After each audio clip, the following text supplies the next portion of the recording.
దేశంలోనే Telangana police number 1 స్థానంలో ఉందని, జాతీయ స్థాయిలో రాష్ట్ర పోలీసులకు మంచి గుర్తింపు వచ్చిందని డీజీపీ జితేందర్ అన్నారు.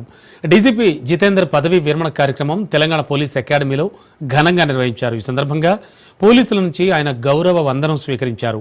తనకు డీజీపీగా అవకాశం కల్పించినందుకు ప్రభుత్వానికి కృతజ్ఞతలు తెలిపారు. తాను డీజీపీగా ఉన్న 15 నెలల్లో శాంతి భద్రతలు అదుపులోకి తేగలిగానని, రాష్ట్రంలో నేరాల రేటు తగ్గేందుకు పలు చర్యలు కూడా చేపట్టామన్నారు.